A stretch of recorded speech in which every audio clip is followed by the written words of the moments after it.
Yeah, you will. Paul. What's the we need a procedure? Book of Constitution. Constitutions. So we got the manual. Need a book of constitution too. Speak. You got one? Oh, I don't know. I read it in the phone screen. Here comes Heather. Oh, she's on. You know, I didn't.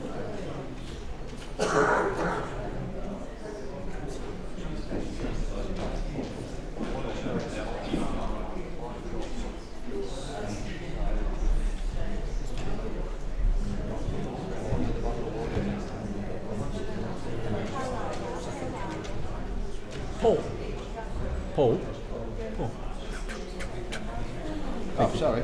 Oh, I didn't want to improve the picture. Well, it's going to improve the picture. You just don't want some of it. Yeah. I would hope so. It's supposed to be nice.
said to the young boy, when it gets very cold, put it back off.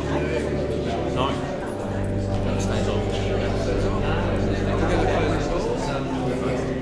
They're calling you. They make close the doors, don't put it back on.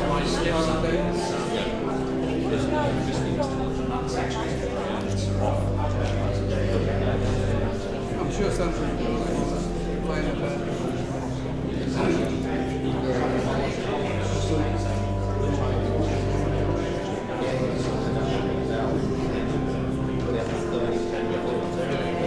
He's got 4 minutes to get in the next day school. Don't worry, he did that yesterday.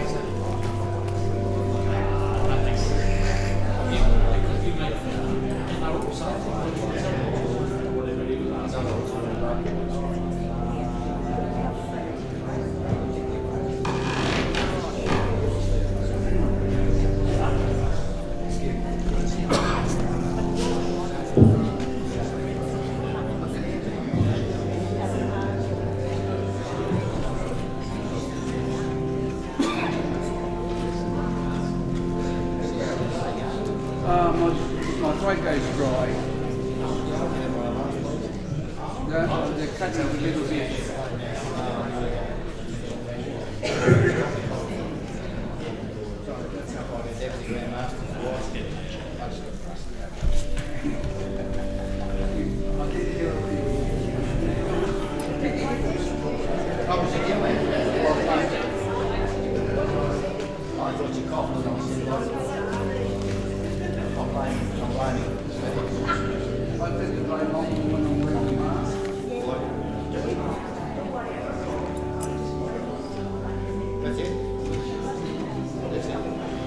Just go forward. It doesn't make it a big pop.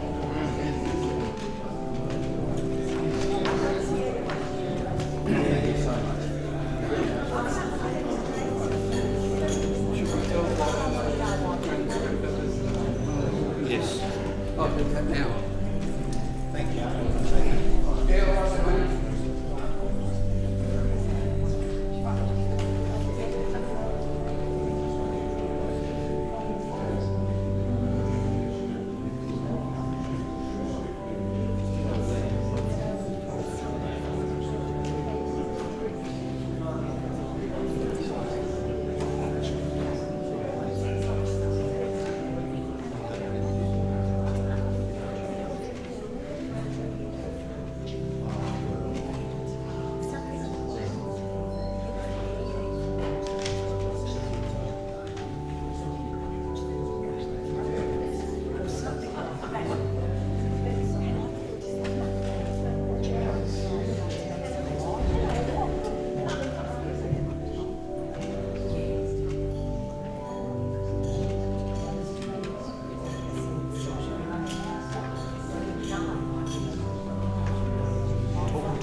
Is he here?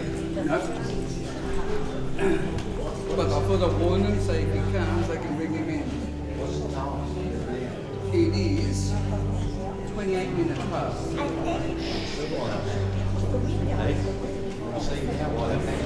I think they're trying to get somebody else to do it.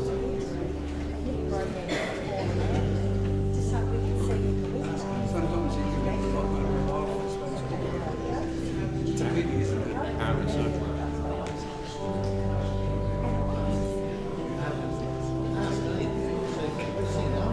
I don't know.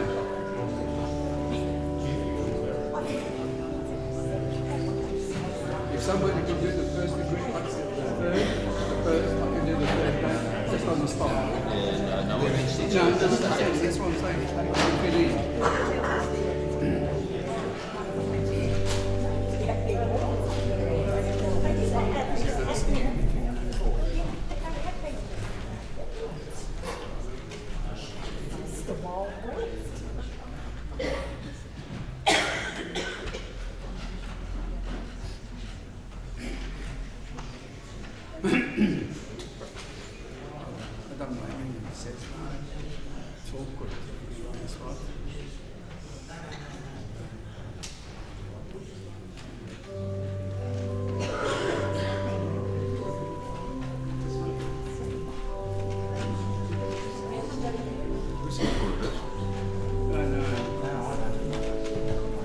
he'll show up.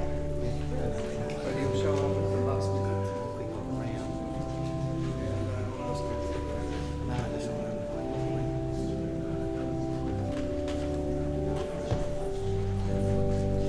That's why I had a glass of whiskey when I got here. I should have done the same.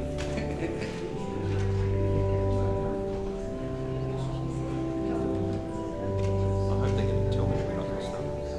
I'll tell you, don't worry. It's 31. So you know. Just waiting for the.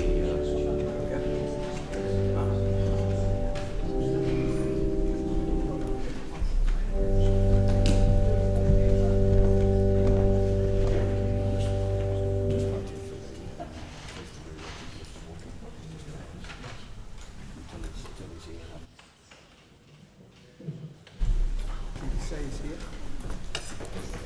Guests and brethren, we'll be kicking off in just a few moments.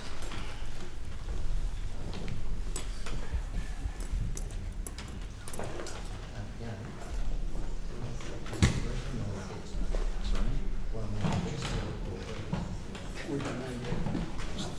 We need to go to Oh, poorly.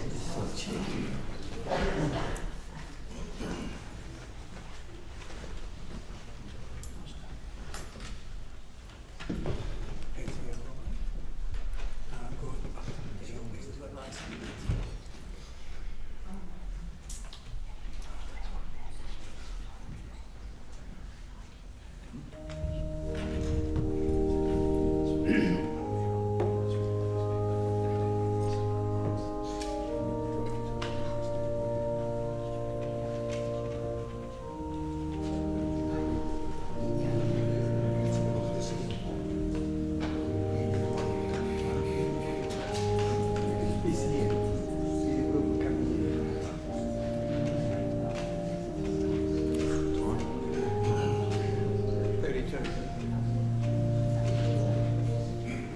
You always have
I now proclaim this public installation ceremony to install the Worshipful Master of the Tasmanian Union Lodge and the investiture of his officers now open.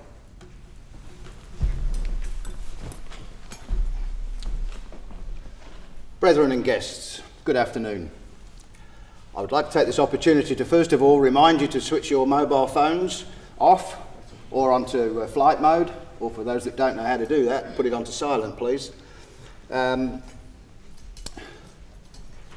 This afternoon we're about to perform the public ceremony of installation of the Worshipful Master of the Tasmanian Union Lodge and invest his officers. As a mark of respect to senior officers, the brethren will at times give what we call the sign of fidelity, which is given by placing the open right hand over the region of the heart. All matters that are private to our order have already been communicated to the relevant officers. Visitors, we ask you to remain quietly seated during the ceremony. However, we invite you to join us in singing the odes during the ceremony. We invite you to join us in singing the odes, but with the exception of the national anthem, God our Grand Master bless, and the prayers when called upon. The odes are published in the order of the ceremony of the booklet on your seats. Please enjoy the ceremony. Now, with the permission of the presiding officer, I will retire and escort the Grand Master into the lodge room.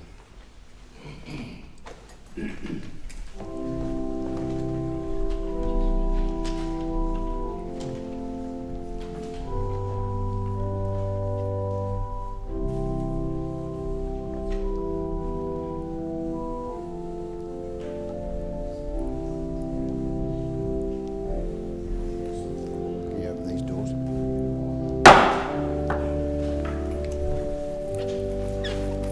Guests and brethren, please be upstanding to receive Grand Lodge.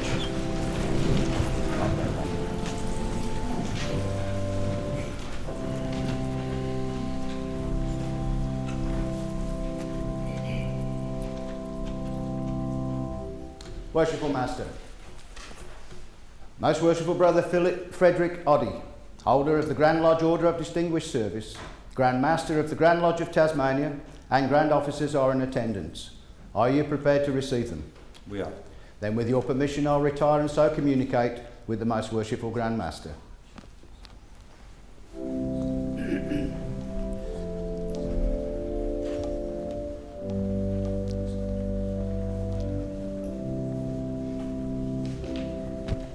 They're ready. Let's go.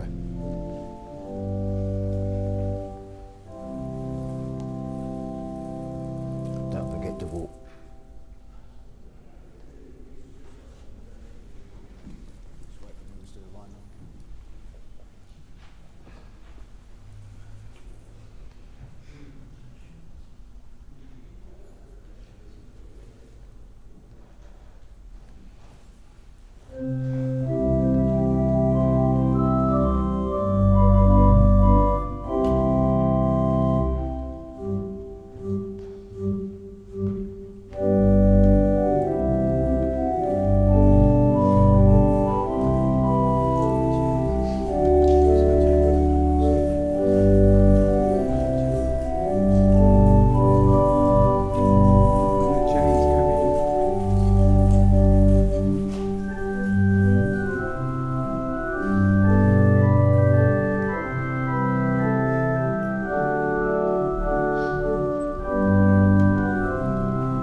Brethren, you'll give the most worshipful Grand Master grand salutations, once with the sign of fidelity, taking time from me.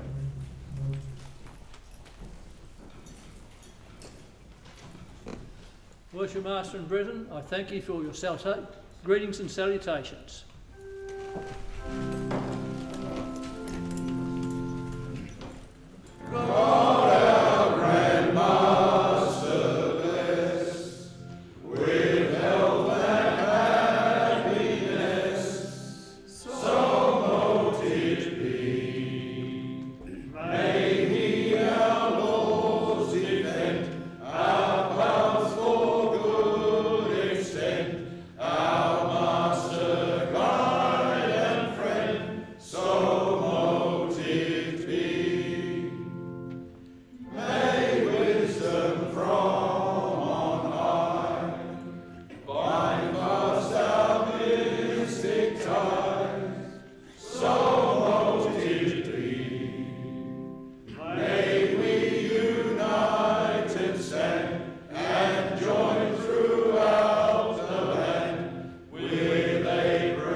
Most worshipful Grand Master, I'd like to firstly pledge my personal loyalties and the loyalties of all the brethren of the Tasmanian Union Lodge on this, our 179th installation.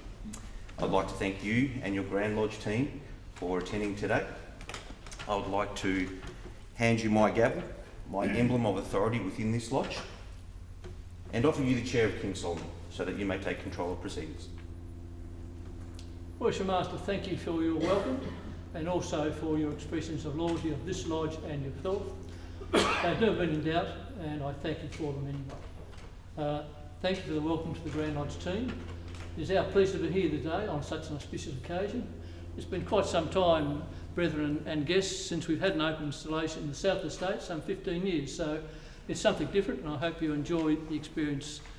Worship Master, with those few words, no, before I assume Charles, I'd just like to ask your permission to introduce a couple of the ceremony team members to the larger audience tonight before we proceed. Certainly, most worshipful Grand Master.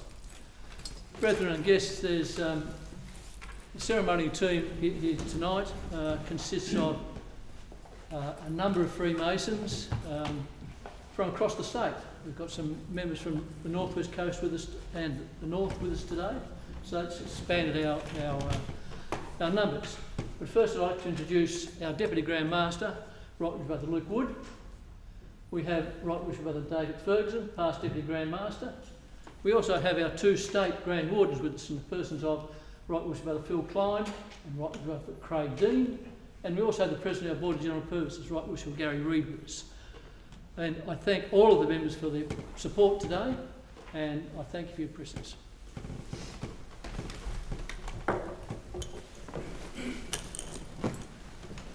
Very Worshipful Grand Director of Ceremonies, would you please take charge of proceedings? With pleasure, Most Worshipful Grand Master. Brethren and guests, the Most Worshipful Grand Master is now presiding in this lodge, and except after the presentation of the working tools, All salutes and requests must be directed to him until he returns the gavel to the newly installed master. The deacons of the lodge will collect the regalia.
I'll thank the following Grand Officers to take up their respective offices. Senior Grand Warden, Right Worshipful Brother Klein. Junior Grand Warden, Right Worshipful Brother Dean.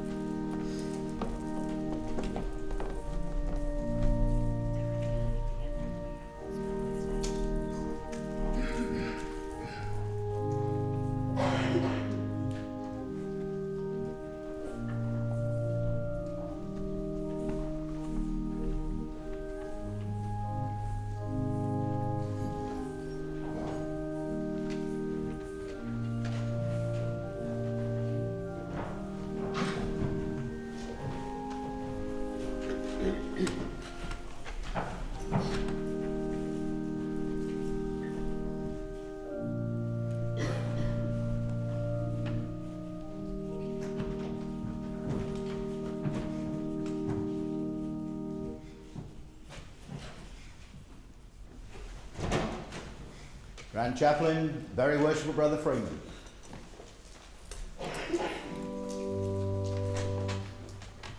Senior Grand Deacon, Worshipful Brother Evans. Junior Grand Deacon, Worshipful Brother Reynolds. Grand Organist, Right Worshipful Brother Chambers at the organ.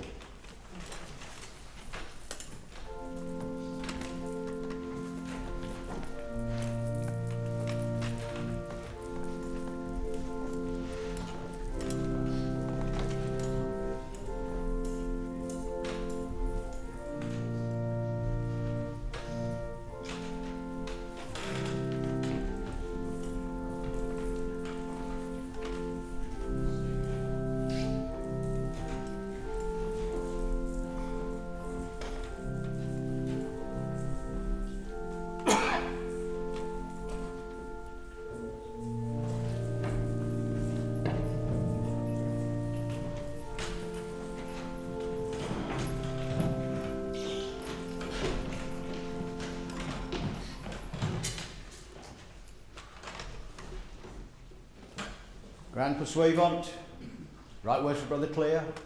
Grand Tyler, Right Worshipful Brother Thompson. Regalia Officer, Very Worshipful Brother Settle.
Worshipful Grand Deacons.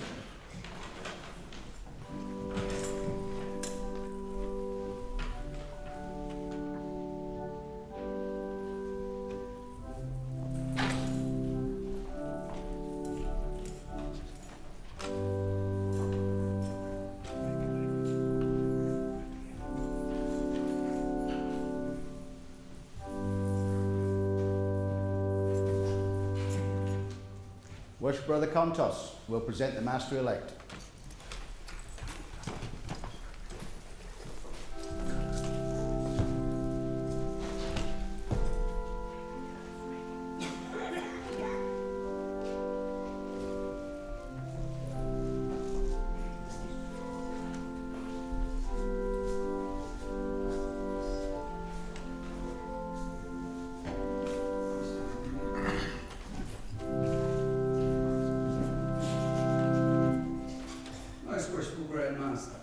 The minutes recording the election of Master of this lodge have been confirmed, and I give me great pleasure to introduce my worshipful brother Yanyan Agnosti, who has been previously presented to the Board of Installed Masters, and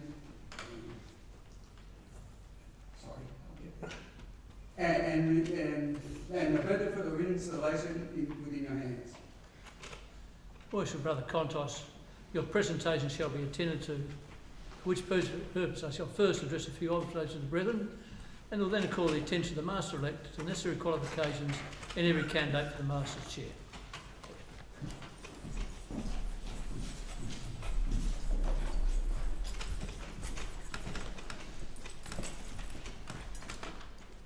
Brethren and guests, since time immemorial it has been an established custom amongst Freemasons for each lodge, once in every year at a stated period, to select from those who are wardens or past wardens an experienced craftsman to preside over them in the capacity of master. He must have been regularly elected by the masters, wardens and brethren in open lodge assembled and presented to a board of installed masters that he may receive the benefit of installation, the better to enable him to discharge the duties of the important trust. Worship Brother Agnostus, you having been duly elected and thus presented, I claim your attention while I cite to you the necessary qualifications which are essential in every candidate for the Master's chair. Every candidate for the office of Master ought to be a good report, true and trusty and held in high estimation among his brethren and fellows. He must be regularly initiated, passed and raised in the established degrees of the order, be well skilled in the noble science, and duly perform the office of warden in a regular lodge. He ought to be exemplary in conduct, courtesy in manner, easy of address, steady and firm in principle, able and willing to undertake the management of the work, and well skilled in the ancient charges, regulations and landmarks of the order. Can you, my worthy brother, undertake the mastership of this lodge under these qualifications? I can, Most Worshipful Grand Master. Then I'll direct your attention to Right Worship Brother James, while he reads to you those ancient charges and regulations, to all of which your unqualified assent is essential, and to which you are signified by the sign of fidelity and slightly bowing the head after each clause.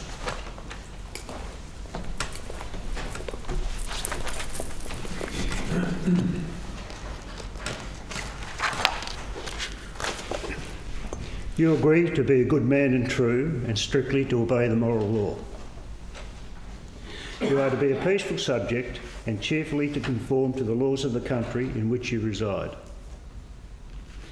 You promise not to be concerned in plots or conspiracies against the government, but patiently to submit to the decisions of the Supreme Legislature.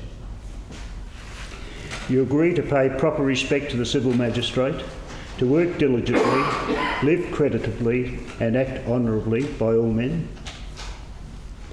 You agree to hold in veneration the original rulers and patrons of the Order of Freemasonry and their regular successors, supreme and subordinate, according to their stations, and to submit to the awards and resolutions of your brethren in General Lodge convened, in every case consistent with the constitutions of the order. You agree to avoid private piques and quarrels and to guard against intemperance and excess. You agree to be cautious in your carriage and behaviour, courteous to your brethren and faithful to your lodge. You promise to respect genuine and true brethren and to discountenance impostors and all dissenters from the original plan of Freemasonry. You agree to promote the general good of society, to cultivate the social virtues, and to propagate the knowledge of the mystic arts as far as your influence and ability can extend. You promise to pay homage to the Grand Master for the time being and to his officers when duly installed, and strictly to conform to every edict of the Grand Lodge. You admit that it's not in the power of any man or body of men to make innovations in the body of Masonry. You promise a regular attendance on the grand communications and committees of the Grand Lodge upon receiving proper notice thereof, and to pay attention to all duties of Freemasonry upon proper and convenient occasions. You admit that no new lodge can be formed without permission of the Grand Master or his deputy, and that no countenance ought to be given to any irregular lodge or to any person initiated therein, and that no public procession of Masons, clothed with the badge of the order, can take place without special licence of the Grand Master or his deputy. You admit that no person can be regularly made a Freemason or admitted a member of any lodge without previous notice and due inquiry into his character, and that no brother can be advanced to a higher degree except in strict conformity with the laws of the Grand Lodge. You promise that no visitor shall be received into your lodge without due examination and producing proper vouchers of his having been initiated in a regular lodge.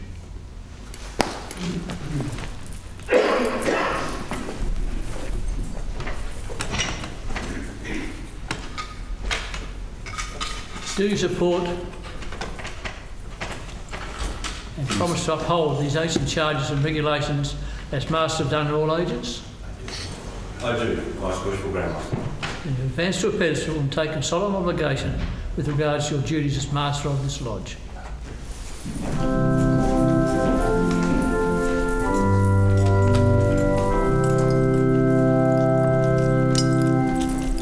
Then you will kneel. Brethren and guests, please rise. Place your right hand on the volume of sacred law. Repeat your names at length. Once.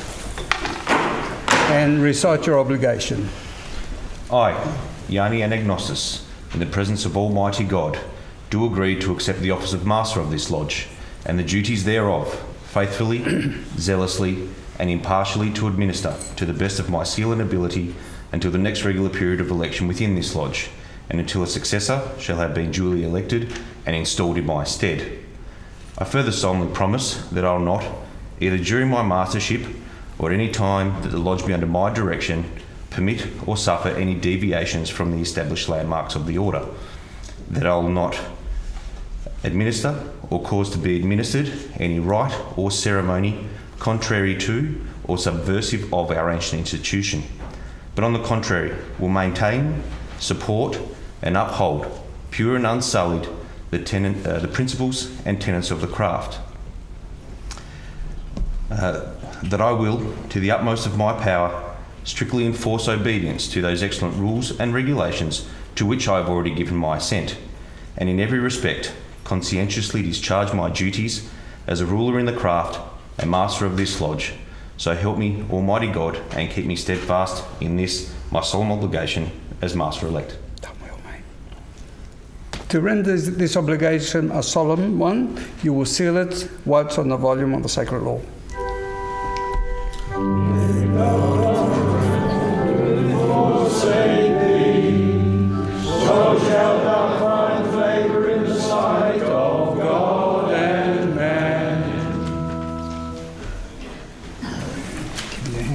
Rise, duly obligated, Master-elect. Please be seated, brethren and guests.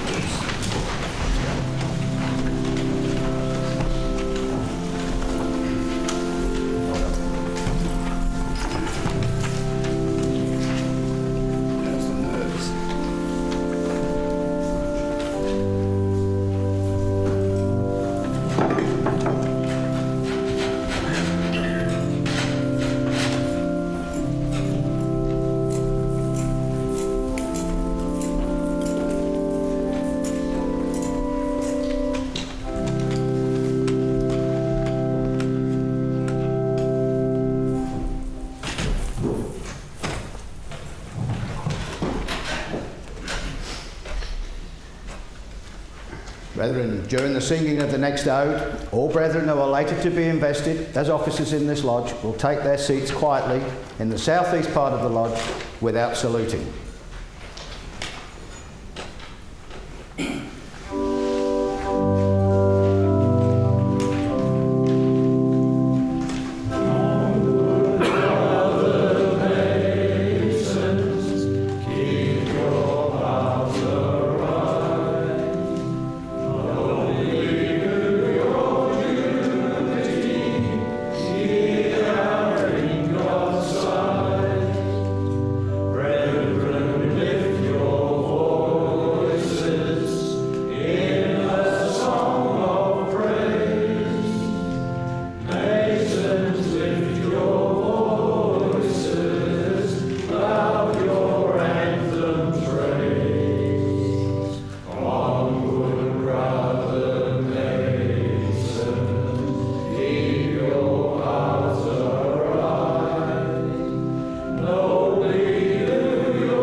Master-elect will present himself for investiture by Right Worshipful Brother Reed.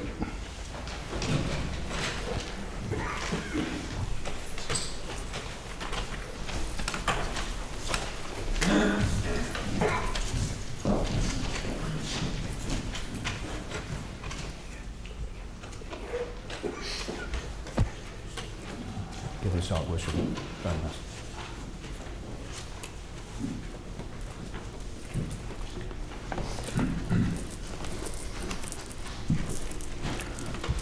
Worshipful Brother Anagnostus, you will now advance to the pedestal to reaffirm the obligation previously taken in respect to the duties restricted to the Master's chair.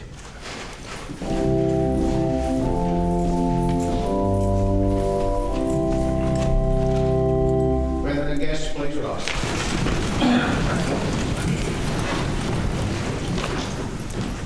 You have already taken a solemn obligation with regard to your duties as Master of this lodge.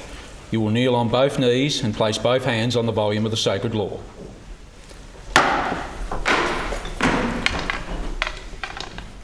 Worshipful Brother Anagnostus, do you reaffirm the obligation previously taken with respect to the secrets restricted to the Master's chair? I do. As a pledge of your fidelity, you will seal this obligation with your lips on the volume of the sacred law.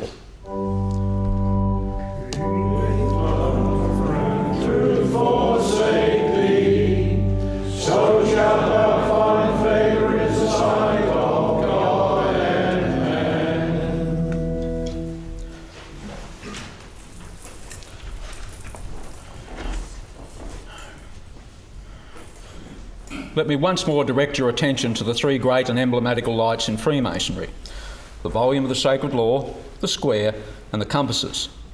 The sacred law will guide you to all truth, direct your steps in the paths of happiness, and point out to you the whole duty of man. The square will teach you to regulate your life and actions according to the Masonic line and rule, and the compasses will remind you to limit your desires in every station of life, that rising to eminence by merit, you will live respected and die regretted. Brethren and guests, please be seated.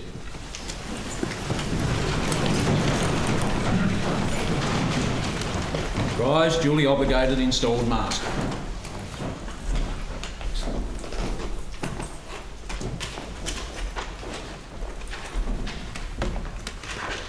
I now invest you with the badge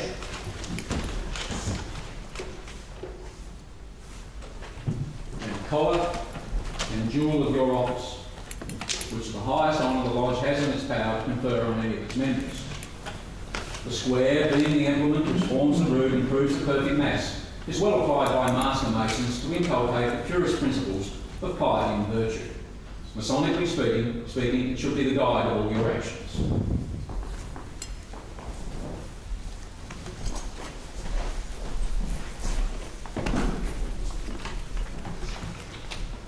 Most Worshipful Grand Master, I present to you Worshipful Brother Anagnostus, who has reaffirmed his obligation, has previously been instructed and has now been invested to receive at your hands further honours. Thank you very much. Right, Worshipful Brother, read.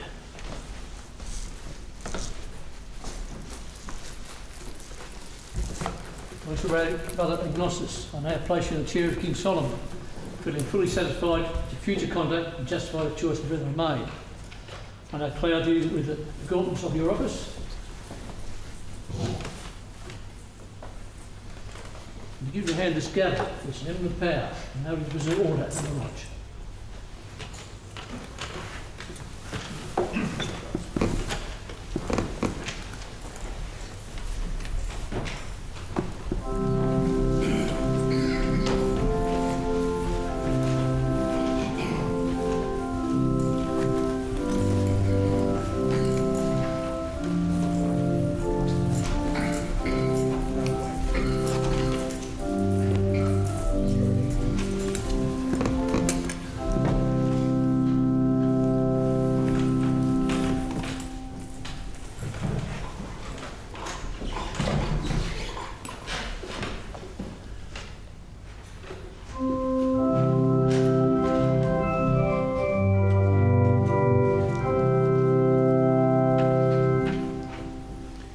Brethren and guests, Worshipful Brother Anagnostus has been regularly installed in the chair of King Solomon according to ancient custom.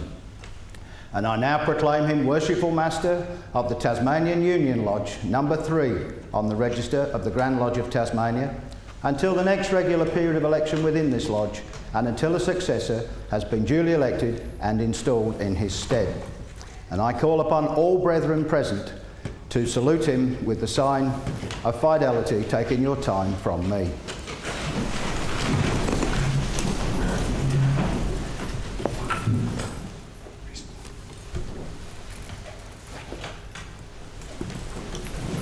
Be seated, brethren. Worshipful Brother Costello, the Worshipful Master of the Lindisfarne Lodge, will present the working tools of a Master Mason.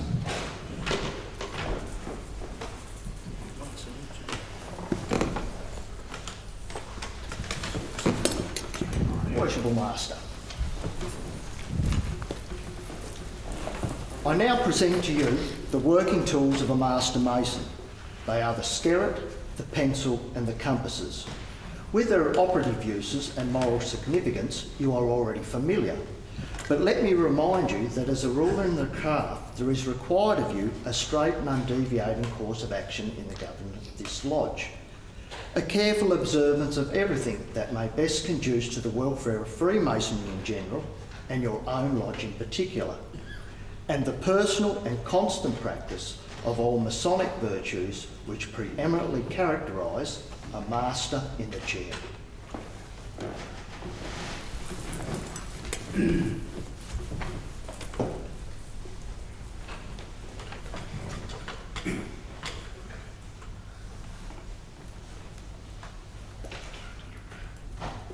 Brethren and guests, please join in singing the Ode 51.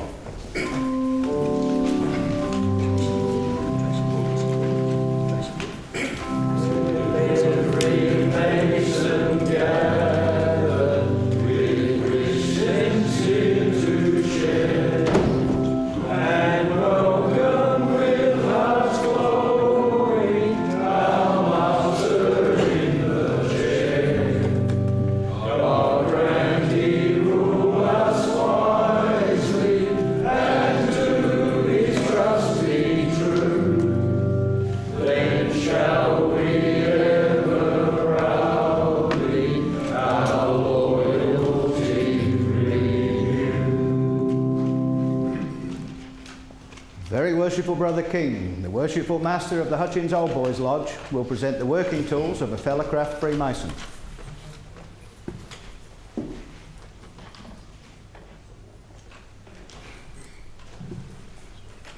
Thank you. Worshipful Master, I now present to you the working tools of a Fellowcraft Freemason. They are the square, the level and the plumb rule. You're already familiar with their operative uses and moral significance, but by the rectitude of your principle,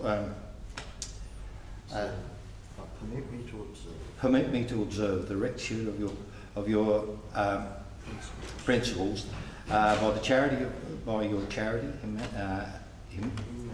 humanity, and your rectitude. Righteousness. Sorry. Rightness of your life. The rightness of your life and conduct, your brethren, and the craft generally will judge whether you are worthy of the high position that you have now been called.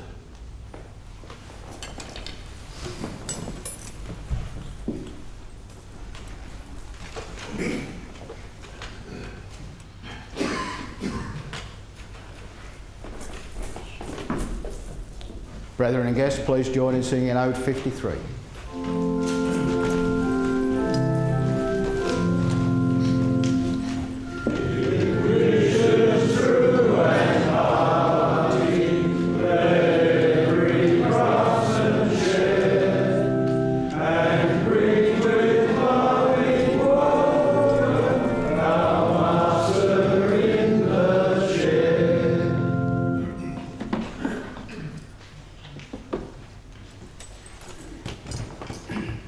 Worshipful Brothers Stay School, the Worshipful Master of the Pacific Lodge, will present the working tools of an entered apprentice Freemason.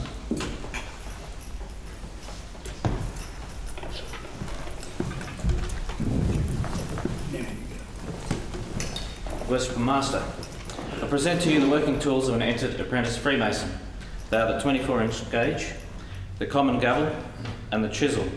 Both their operative uses and moral significance are already well known to you, but they serve specially to remind you that whilst not neglecting the ordinary duties in your life, part of your time is to be spent in the study how to best promote the interests of your lodge and welfare of your brethren, that you are to conscientiously regard your duties for the lodge as a labour of love rather than a toil. And during the tenure of your office, you are to use your most persevering endeavours and skills to educate your brethren in the genuine principles and tenets of the craft.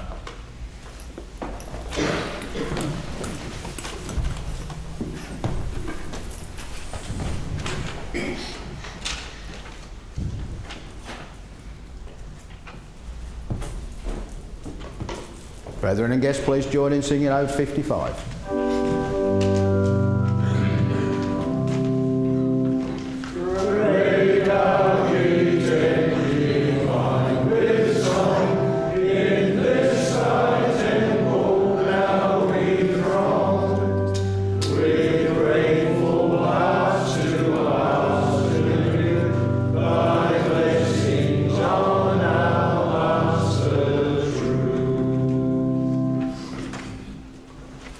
Right, Worshipful Brother Clare will present the warrant.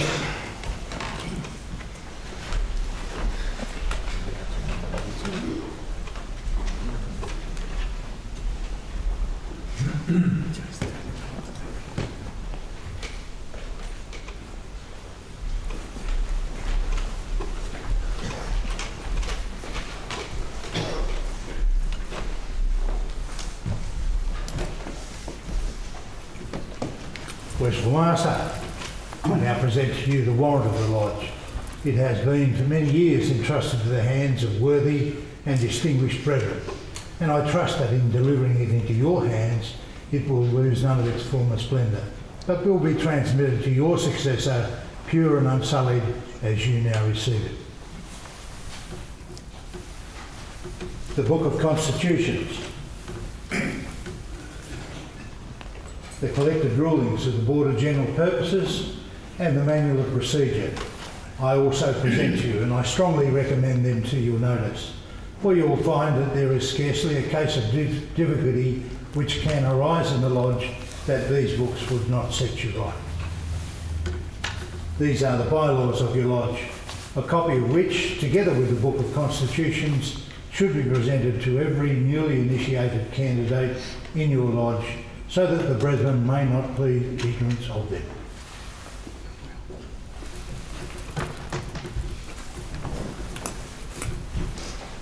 Brethren and guests, please join us. Please remain seated, but join us in singing Ode 56.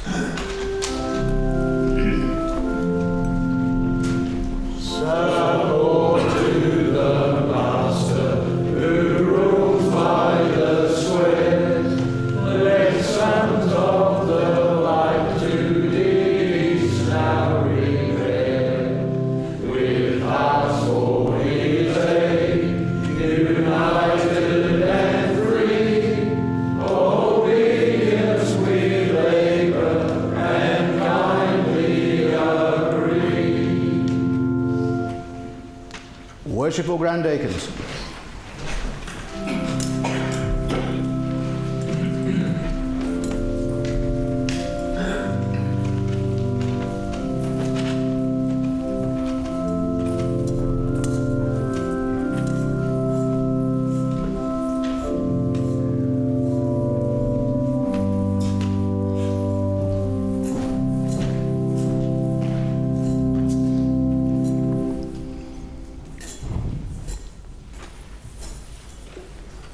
The following brethren will present themselves for investiture as wardens by Right Worshipful Brother Salter. Senior Warden, Brother Chisholm. Junior Warden, Brother College.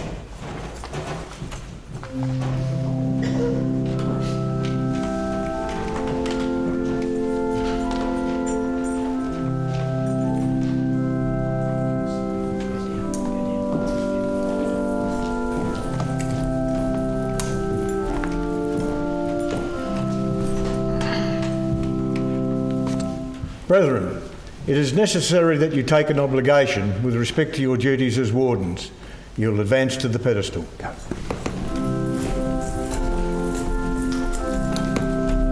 You will kneel on your left knee. Brethren and guests, please rise. Place your right hands on the volume of the sacred law. State your names at length and repeat after me. I, Daniel John Chisholm. I, Kevin John College. Do hereby agree. Do hereby agree. To accept the office of. To accept the office of. Senior Warden. Senior Warden. Junior Warden. Junior Warden. Of this lodge. Of this lodge. And solemnly promise. And solemnly promise. To the best of my ability. To the best of my ability. To discharge faithfully. To discharge faithfully. Zealously. Zealously. And conscientiously its duties. And conscientiously its duties. Till the next regular period of election. Till the next regular period of election. Within this lodge. Within this lodge. And until a successor. And until a successor. Shall have been duly elected. Shall have been duly elected. And invested in my stead. And invested in my stead. And that I will do my utmost. And that I will do my utmost. To forward the interest of the lodge. To forward the interest of the lodge. And support the Master. And support the Master. In his various duties. In his various duties. So help me God. So help me God. As a pledge of your fidelity, you will seal it with your lips on the volume of the sacred law. Keep thy tongue from evil, and thy lips that they speak no guile. Deacon's back.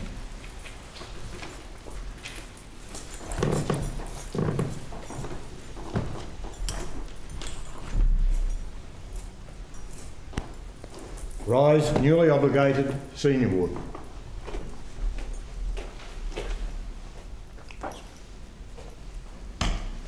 Rise, newly obligated Junior Warden. Brethren and guests, please be seated.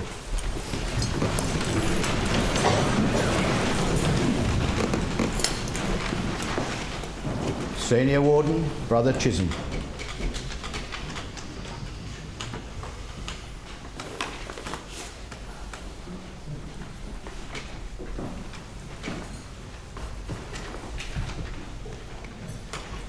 Brother Chisholm, I invest you as Senior Warden of this lodge with the collar and jewel of your office. The level, being emblem of equality, points out the equal measures you are bound to pursue in conjunction with the Master and the well-running and governing of the lodge. Your regular and punctual attendance at our stated meetings is essential, and we rely upon your knowledge of Freemasonry and your duties to the lodge. You should... To the faithful discharge. For the faithful discharge of the duties of your office. You should not fail to attend the communications of Grand Lodge, so that this lodge may be properly represented. Your place is in the west, and your duty is to mark the setting sun, to close the lodge by command of the worshipful master, after having seen that every brother has had his due.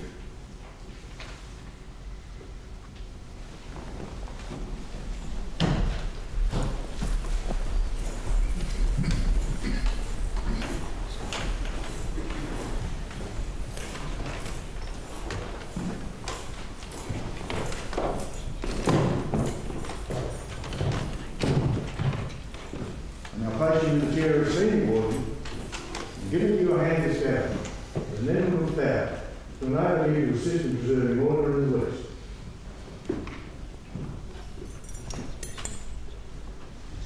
This column is the emblem of your office. You will keep it erect whilst the brethren are at labour, as they have been under your superintendence. It places in a horizontal position whilst at the pressure.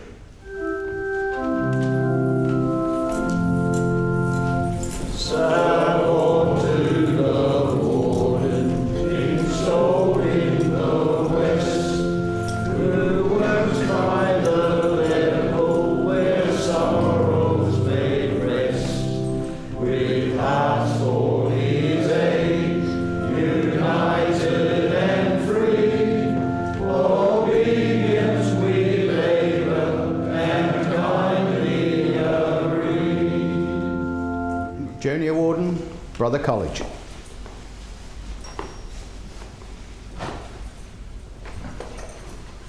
Brother College, I invest you as Junior Warden of this lodge, with a collar and jewel of your office. The plum ball, being an emblem of uprightness, points out the integrity of measures you are bound to pursue in conjunction with the Master and your brother Senior Warden in the well-ruling and governing of the lodge. But more particularly, that part of your duty which relates to the admission of visitors. Lest through your neglect, any unqualified person should gain admissions to our assembly, and the brethren be thereby innocently led to violate their obligation.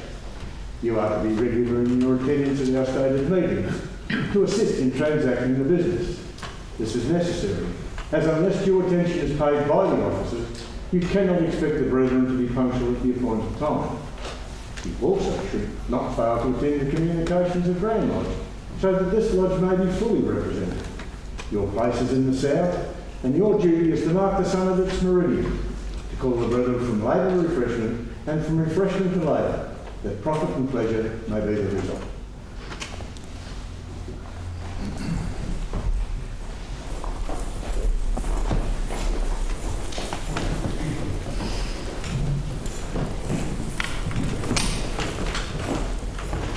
Place you into the chair of Junior Warden, and giving your hand as captain, an emblem of authority, preserve order in the south. This column is the emblem of your office. You will keep it erect whilst it refreshes, as the brethren are then under your superintendence. It places in a horizontal position whilst it labour.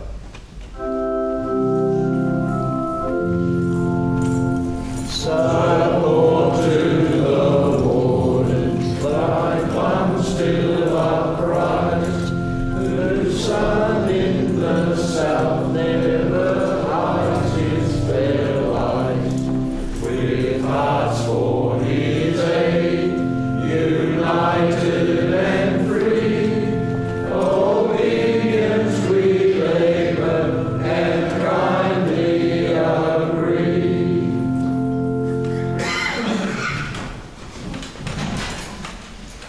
Right Worshipful Brother Ganninan will present the pillars.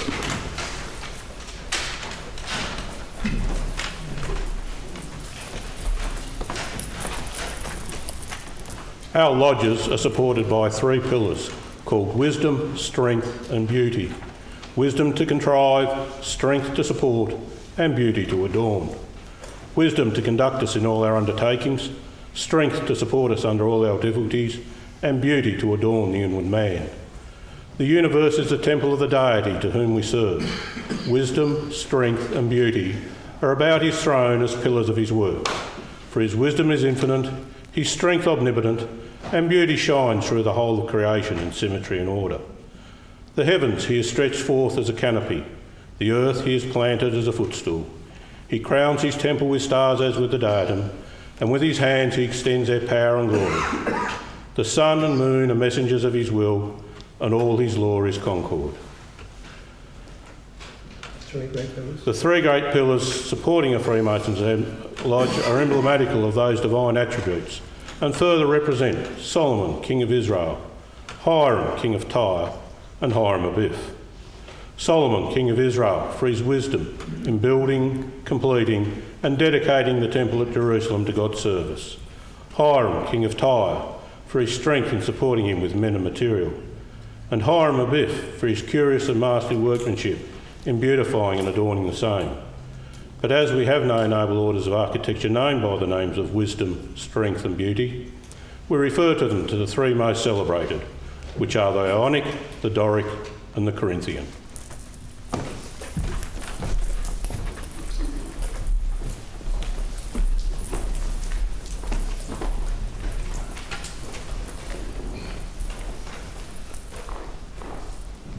Brother Junior Order, I entrust your care as pillar of the Corinthian order.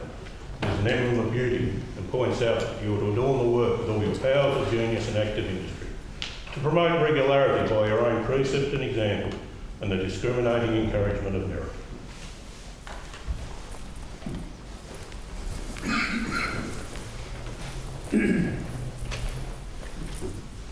Brother Senior, I entrust your care as pillar of the Doric order, which is an emblem of strength, and directs you to use all your strength of mind and powers of intellect to preserve peace, order, and harmony amongst the brethren of your lodge, to facilitate the designs of the worshipful master, and to see that his command is all in full and permanent effect.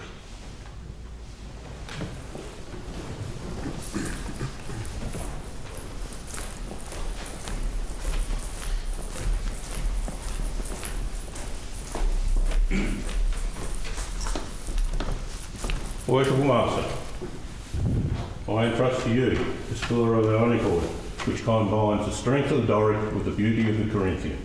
It is an emblem of wisdom, and directs you to use all your strength of mind and powers of intellect to preserve peace, order, and harmony amongst the brethren of the Lord. No. It is an emblem of wisdom. With strength.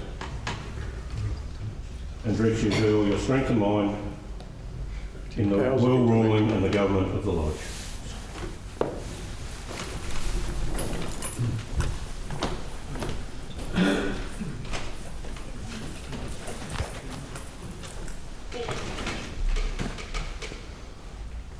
The following brethren will present themselves for investiture by Worshipful Brother Roach. Chaplain, Worshipful Brother Lenthal. Secretary, Worshipful Brother Plunkett.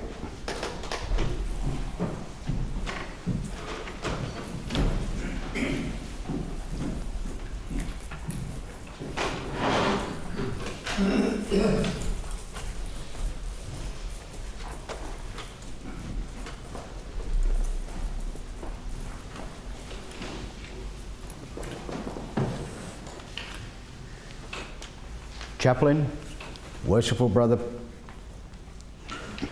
Lenthal. Worshipful Brother Lenthal, you have been elected chaplain to this lodge, and I invest you with a collar and jewel of your office. Your duty is to offer up prayers and invocations to the great architect of the universe. Your jewel, the open book, represents the volume of the sacred law, which is always open on the master's pedestal when the brethren have opened the lodge. The volume of the sacred law is the greatest of the three great lights in Freemasonry. By its teachings, we're instructed to rule and guide our faith interactions. Without it, the lodge is not perfect. Without that, we now belief in the divine order. No one can be lawfully initiated into our order.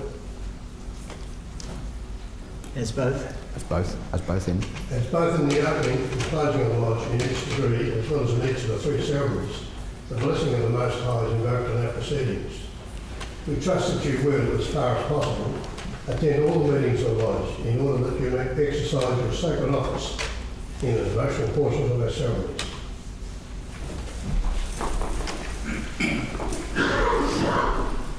Secretary, Worshipful Brother Plunkett.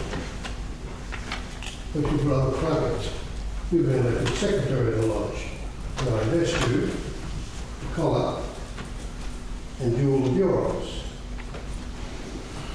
Your inclination and your zeal for Freemasonry will, I doubt not, induce you to discharge the duties of this important office with fidelity, so as to merit the confidence and esteem of the brethren. Brethren, you will take up your respective positions.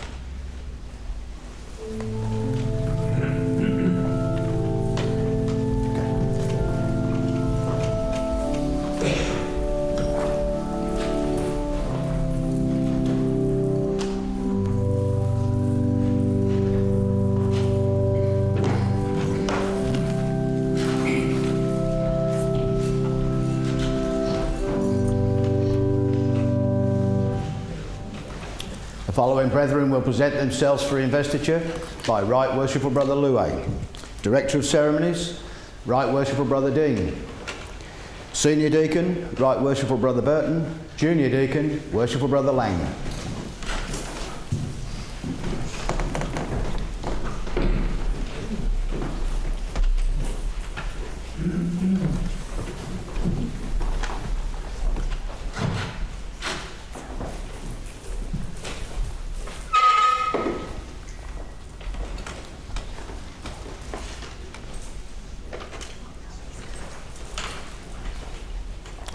Director of Ceremonies, Right Worshipful Brother Dean. Right Worshipful Brother Dean, you have been elected Director of Ceremonies, and I invest you with the collar and jewel of your office. And I place in your hand this baton as an emblem of your authority. It is your responsibility to see that the ceremonies of the Lord are carried out with propriety and decorum, and I trust that you will give to your duties the intention which their importance demands.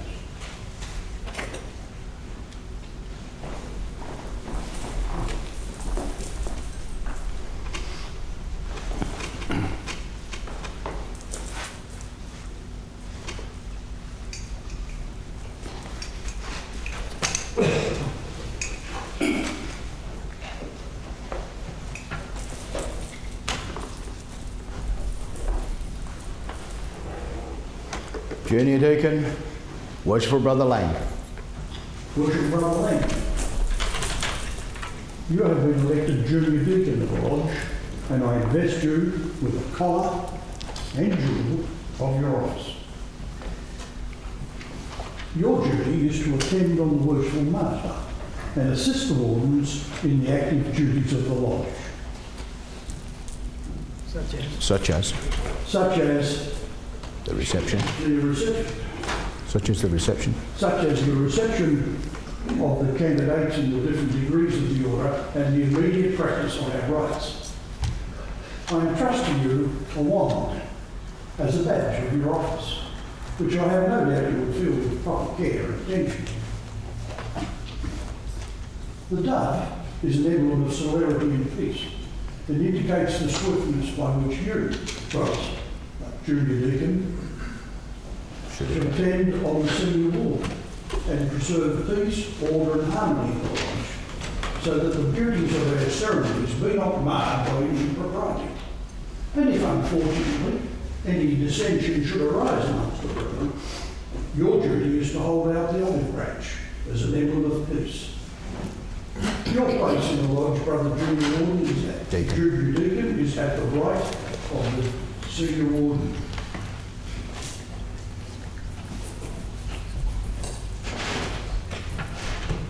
Brother Junior Deacon, you will take up your respective position.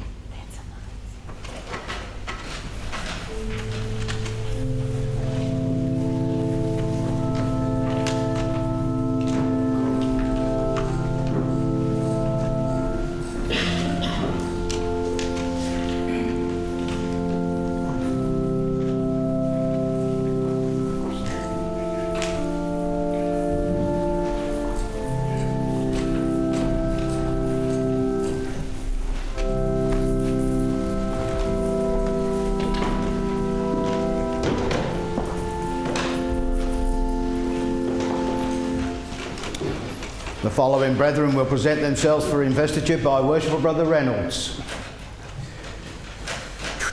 Almoner, Worshipful Brother Ganninan. Innegard, Worshipful Brother Traps.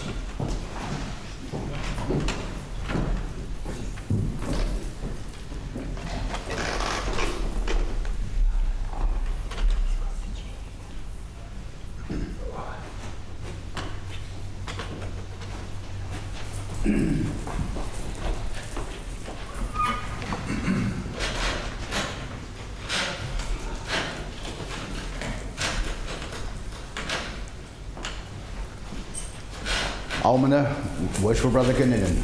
Worshipful Brother Ganninan, you have been elected Almoner, and I invest you with the collar and jewel of your office.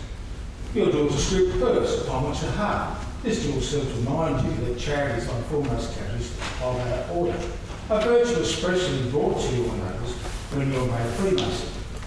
It will be your duty to visit the sick, the widows in distress, and the poor to the lodge.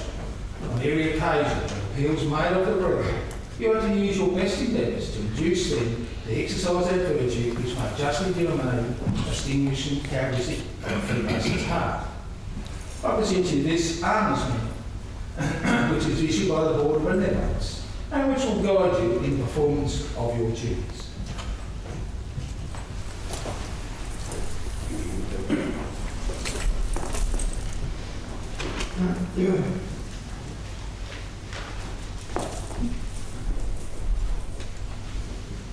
Innegard, Worshipful Brother Traps. Worshipful Brother Traps, you have been elected Innegard of the Lodge, and I invest you with the collar and jewel of your office. Your place is with the entrance of the lodge. Your duty is to report to the junior warden when brethren claim the commission. The meet Masons on proof. Proceed to counsel due forward and obey the commands of the junior warden. Worshipful Brother Traps, you will take up your respective position.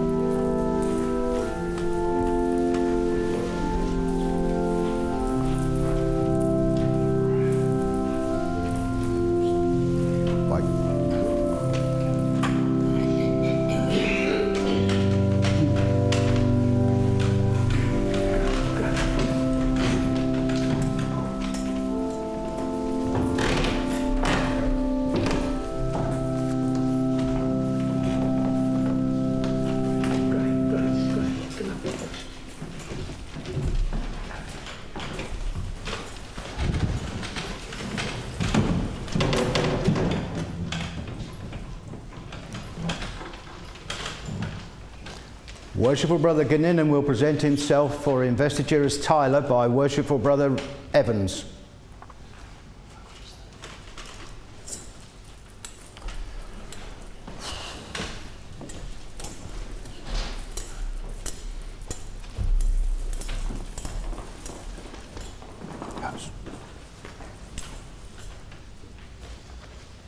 Worshipful Brother Ganninan. Tyler, Worshipful Brother Ganninan.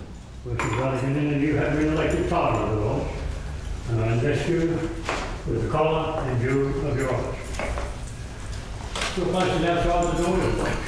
Your duties is to see that candidates properly prepared, make it the proper request made on the door of the lodge where candidates, members or visitors require admission. I therefore place in your hand this sword to enable you to keep off all intruders and cowards to Masonry and see that none pass as suitably qualified. From your well-known zeal, I'm sure that the confidence the brethren have shown you will not be misplaced. Worshipful Brother Ganninan, you will take up your respective position.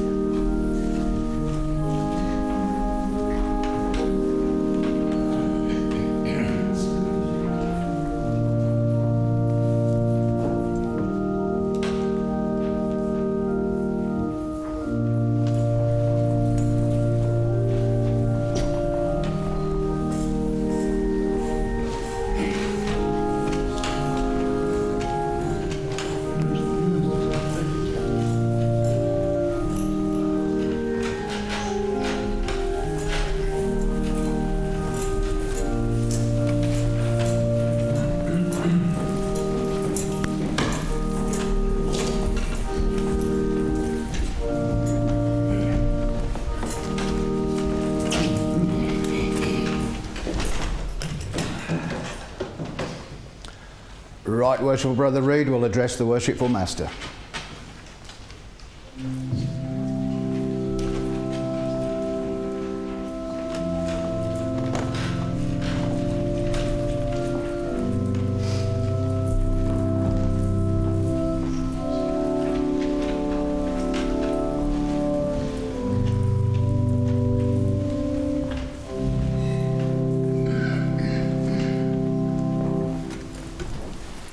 Worshipful Master, you having been installed in the chair of this worthy and worshipful lodge, cannot be insensible to the obligations which devolve upon you as its head, or to your responsibility for the faithful discharge of the duties annexed to the appointment. The honour, reputation and usefulness of this lodge will materially depend upon the skill and assiduity with which you manage its concerns, while the happiness of its members will be generally promoted in proportion to the zeal and diligence with which you promulgate the genuine principles of the institution. As a pattern for imitation, consider that glorious luminary of nature, which, rising in the east, regularly diffuses light and lustre to all within its circle. In like manner, it is your peculiar province to communicate light and instruction to the brethren of your lodge. Forcibly impress upon them the dignity and high importance of masonry. Seriously admonish them never to disgrace it. Charge them to practice out of the lodge those duties they have been taught in it, and by virtuous, amiable and discreet conduct, to prove to the world the happy and beneficial effect of our ancient institution, so that when anyone is said to be a member of it, the world may know that he is one to whom the burdened heart may pour forth the sorrow, to whom the distress may refer the spirit, whose hand is guided by justice, and whose heart is expanded by benevolence. In fine, Worshipful Master, by a strict observance of the bylaws of your lodge, the constitutions of masonry, and above all the use of the sacred writings, which are given as the rule and guide of our faith, you will be able to lay up a crown of joy and rejoicing, which will continue when time with you shall be no more. And may God grant you health and strength to perform the duties of your high office with satisfaction to yourself and advantage to your lodge. Ode 58. Thank you, brethren and ladies. Step to one side. I'll come round the other side of you.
Right Worshipful Brother Thompson will address the wardens.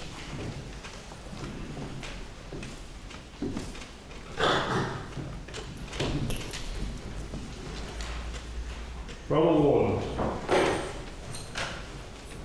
you having been elected to the principal officers, are to consider yourselves pledged by your assessors thereof to strict performance of your duties, as well as the regular attendance during the time for which you are elected. You are sufficiently acquainted with the principles of masonry to prevent any mistrust that you will be found wrong in the discharge of the duties of your respective officers. Suffice it to say, what you find praiseworthy in others, you should carefully emulate, and what in them may prove effective, you should themselves amend. You ought to be examples of good order and regularity. For it's only by paying due obedience to laws in our own conduct we can expect compliance with them from others. You are to assiduously assist the Worshipful Master in the discharge of the duties of his important trust, by communicating and imparting knowledge to all whom you may place under your direction. From the spirit of hitherto exists, we entertain no doubt that your future conduct will be such as to merit the esteem of the brethren and a gratifying testimony of a Upstanding, thank you, brethren and guests, for Oath 59.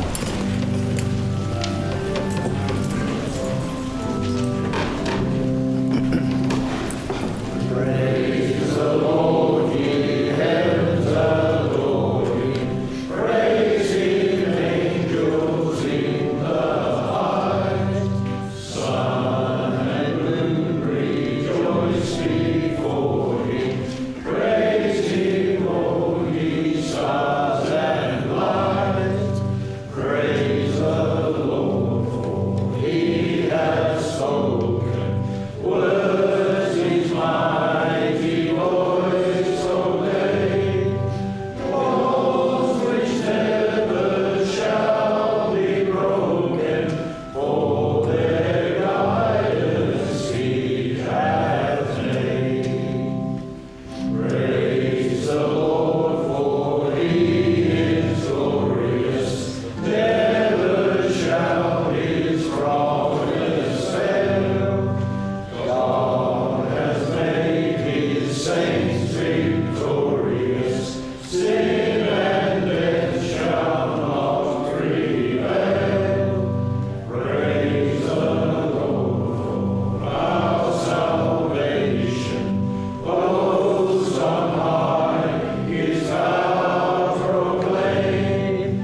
Heaven and earth and all creation, Lord, and magnify his name.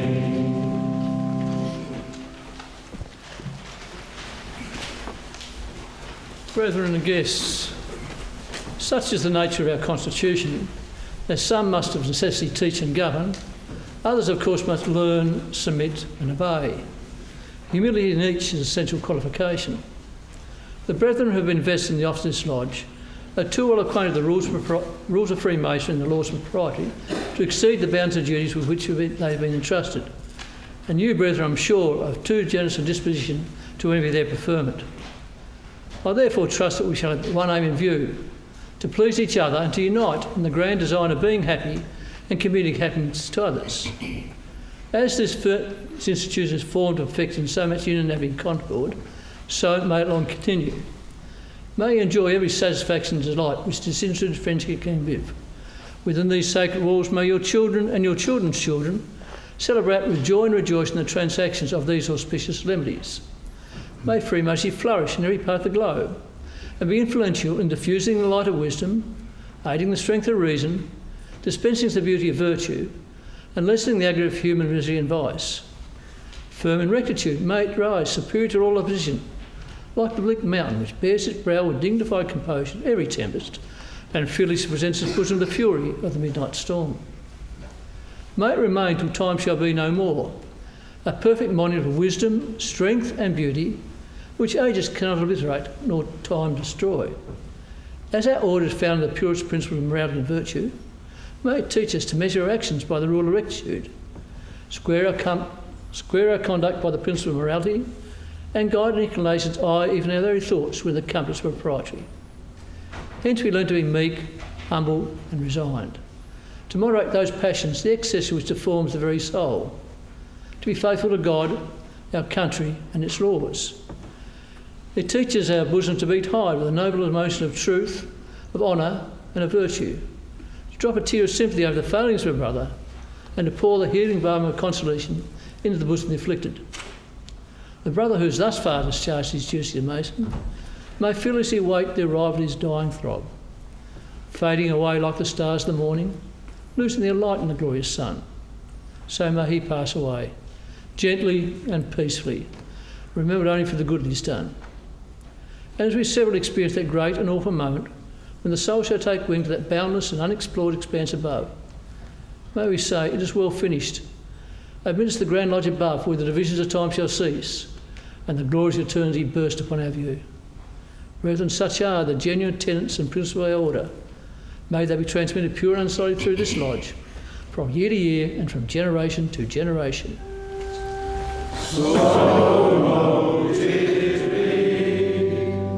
Grant, O Lord our God, that those who have now been invested with the government of this lodge be endued with wisdom to instruct the brethren in all their duties. May brotherly love and charity always prevail herein, and may this bond of union continue to strengthen the lodges throughout the world. Bless all our brethren wherever dispersed, and grant speedy relief to all who are either oppressed or distressed. Let the sublime teaching of our revered institution subdue every discordant passion within us. May we increase in knowledge of thee and in love of each other, that we may finish our work here below to thine approbation, and so be found worthy to enter thy holy temple, there to enjoy light and glory forever and ever.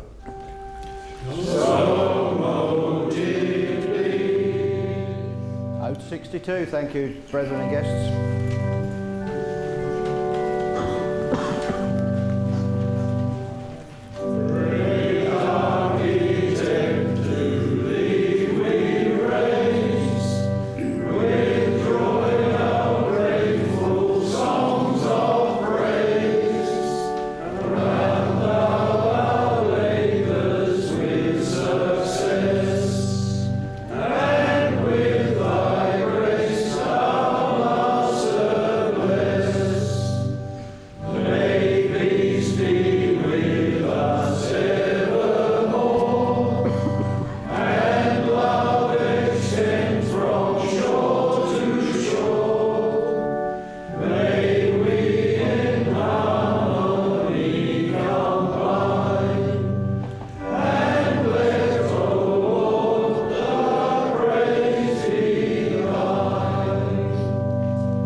Be seated, thank you, brethren and guests.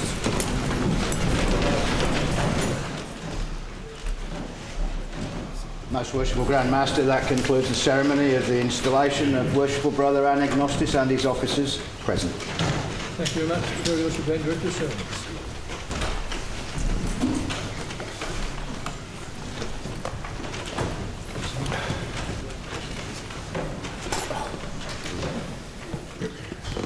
Worshipful Master, you've heard the report from the Grand Director saying today, which now completes the ceremony of installation and the necessary offices.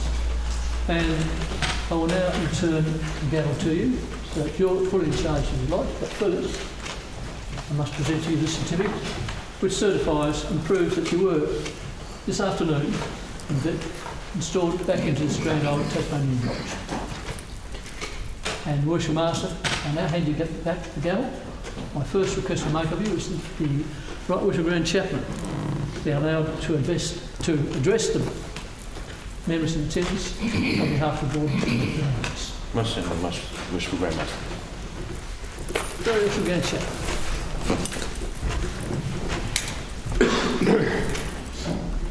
Freemasonry has a long history of supporting charitable causes, and we are taught that charity is one of the foremost characteristics of a Freemason. All lodges throughout Tasmania support a charity. Some support more than one. Other lodges may support students of high schools by way of prizes and awards for academic achievement. And lodges will join with other charitable organisations within the community in times of distress or need. The Grand Lodge of Tasmania is not much different, but it works on a larger scale. Besides being the administrative body of Freemasonry, you may be surprised to learn of the extent that the Grand Lodge of Tasmania has with supporting charitable causes. And very briefly, the Grand Lodge supports tertiary students by way of scholarships and awards to assist them with their tertiary education. There has been a strategic alliance made with the Tasmanian Cancer Council. It gives support to the Masonic Centenary Medical Research Foundation, a foundation which supports research into areas such as bowel cancer, dementia, Alzheimer's disease and other neurodegenerative diseases. We also support aged care centres. You may know of the Freemasons' homes in Lindisfarne, but there is also the Fred French and the Peace Haven aged care centres in the north of the state. These began with humble beginnings, but have now expanded into large, well-managed aged care centres, and their service delivery is second to none. And these facilities are open to everybody, not just Freemasons. Within the Grand Lodge, there is a committee which is known as the Board of Benevolence. The Board of Benevolence has a very challenging role in dealing with applications from people who find themselves in severe distressing circumstances. These applications are reviewed and financial support is given to these people on each individual basis. And it's at times such as these, at an installation ceremony, that the Board of Benevolence reaches out to those present to help seek support to help them with this challenging role that they play. Today, as the deacons approach you, spare a thought for those who, for various reasons, find themselves in serious distressing circumstances, and imagine what it must be like for them. Worshipful Master, the deacons have your permission to conduct a collection. Most certainly. Thank you. Brother deacons.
On behalf of the members of the Board of Benevolence, but more importantly, those people who seek our assistance and support, I thank you for your very kind support, and it is gratefully received, and you can be assured it will be faithfully applied.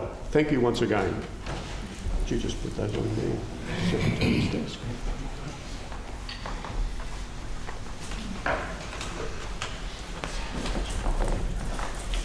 Worshipful Master, thank you, Most Worshipful Grand Master.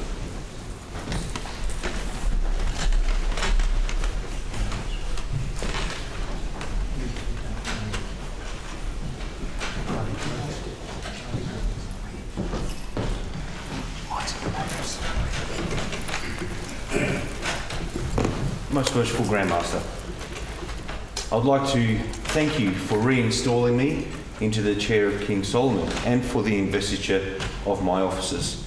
Please pass on those thanks also to your Grand Lodge ceremonial team. I would like to pledge my personal loyalties and the continued loyalties of the Tasmanian Union Lodge and all its brethren.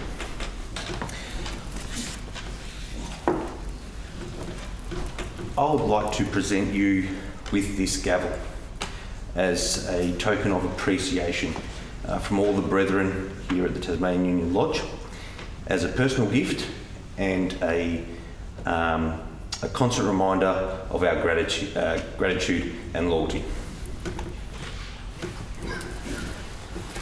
At this time, I'd like to invite yourself, Mrs. Oddie, the Grand Lodge team and their partners to our installation banquet in the south, and may I also request that you present a past master's jewel to Worshipful Brother Yanni Kontos.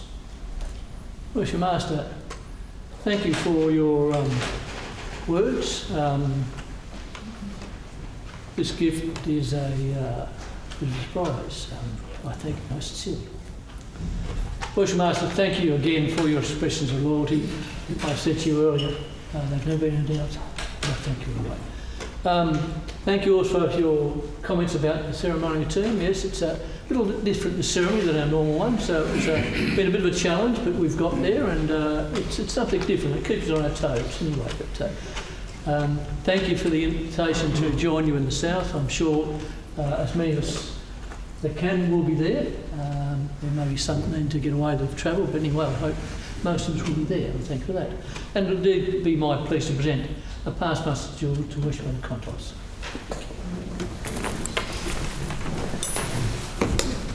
Very Worshipful Grand Director, could you please present Worshipful Brother Kontos? With pleasure, Most Worshipful Grand Master.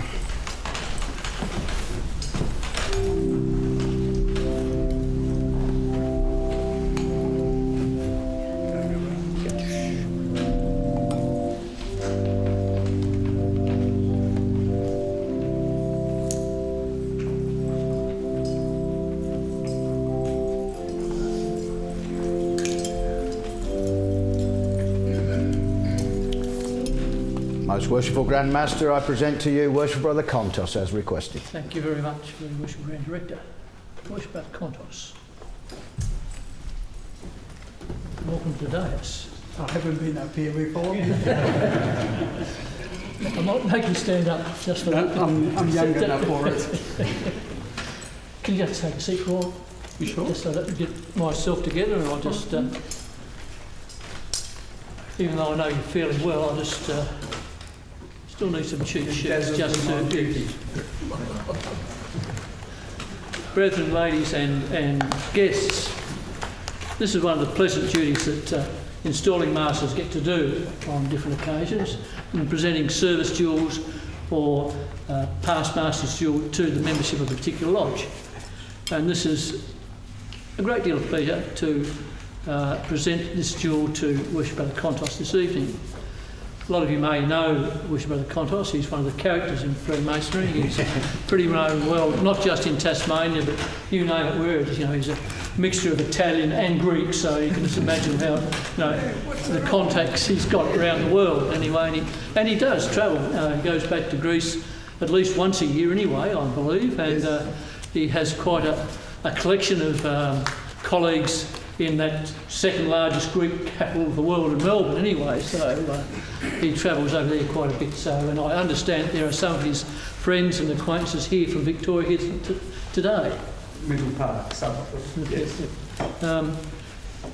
Yanni has been a very active member for Freemasonry throughout Tasmania for many years now. Just to give you a brief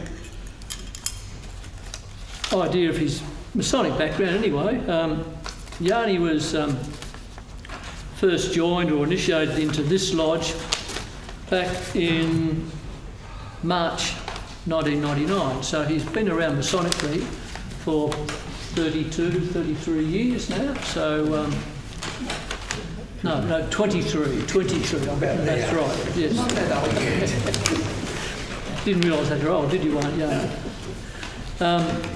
He's given, over that period of time, great service to not just this Tasmanian Union Lodge, but Freemasonry generally. He first took the chair of King Solomon back in 2004.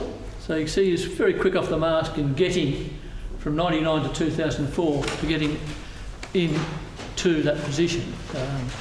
For the non-Freemasons here, there's a number of offices the brethren go through to get before they get to this top chair here. So he got there in 5 years. There's 2, 4, 6 at least, officers there. So he certainly proved himself a valued member of this lodge in a quick, short time. But since then, he's also affiliated with 2 other lodges in the south of the state, the Hobart Lodge of Research and Hutchins Old Boys Lodge, and he served them well as well. He became Master's Lodge once again in 2020, and before that, he was Master of Hutchins Old Boys Lodge back in 2010. So tonight's about Tasmanian Union Lodge, but you can see he served as Master of another lodge as well, so that just goes to show his work ethic as far as Freemasonry goes. But apart from that, I'm not going to go through his association with other orders of Freemasonry because it's just unbelievable what he's in. I don't know how he's got time to it, but there's some lodges, some other orders that I'm unfamiliar with myself, sort of thing. I'm not going to go through them, but he has a wide Masonic experience across a lot of orders and that sort of thing.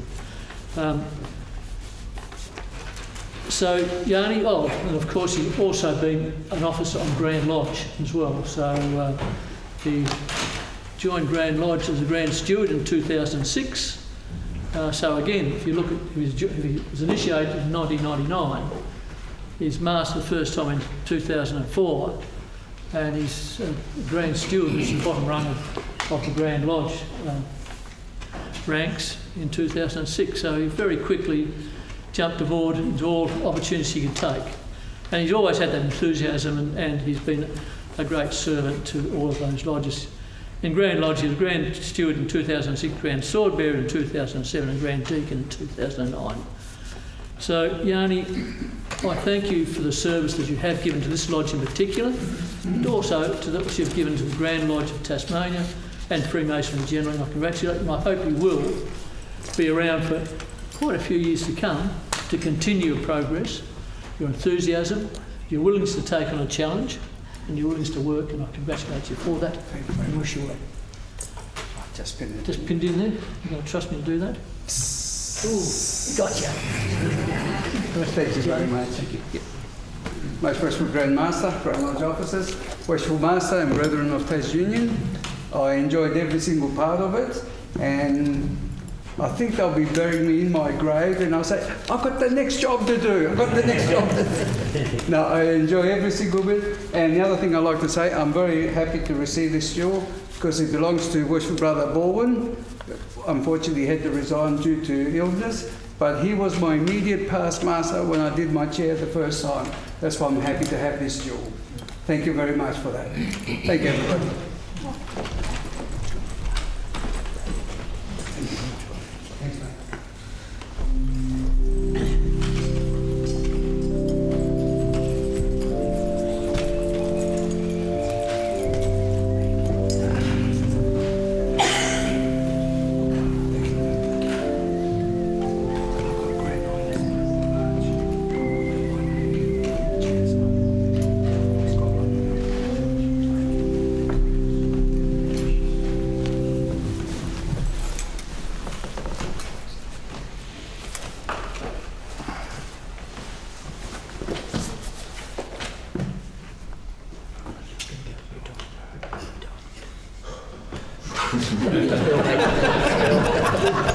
Worshipful Master, it is the desire of the most worshipful Grand Master and Grand Lodge officers to retire.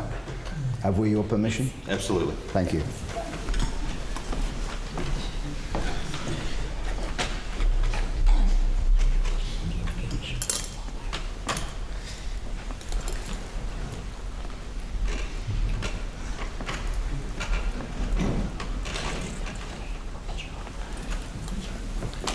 I will thank the Grand Officers to assemble on the floor of the lodge.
Be seated, guests and brethren.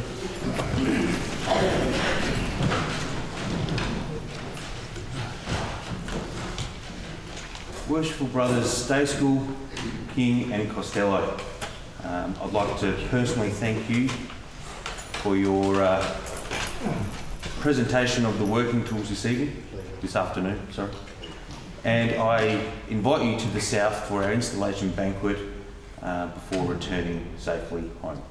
Thank you very much. Thank you. Sitting worshipful brethren, thank you for your attendance this evening. I appreciate it, and I'll greet you in the south. To our guests, both sitting here and watching from home, I greatly appreciate your attendance this afternoon. It has been an honour to host for you. I hope you've enjoyed our ceremony, and for those of you who are staying in for the installation banquet, I'll greet you all in the south. So that just leaves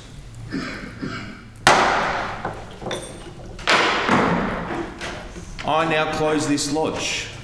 Worshipful Brother Director of Ceremonies, please take control of proceedings. Brethren and guests, please be upstanding. The protocol found on the last page of the song sheet, today our dates.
Benediction, brethren. From Christ to Jews of quietness, till all our striving cease. Take from our souls the strain and stress, and let our ordered lives confess the beauty of thy peace. Brethren and guests, please remain upstanding and in your places while I escort the worshipful brethren from the east. Brother Wardens.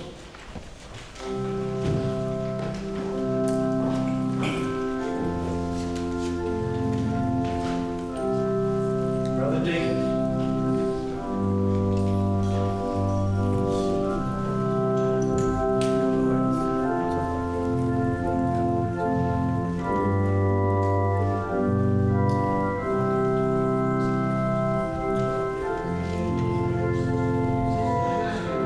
Nobody had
Master, officers and brethren of the Tasmanian Union Lodge, sincerely thank you for coming here this evening.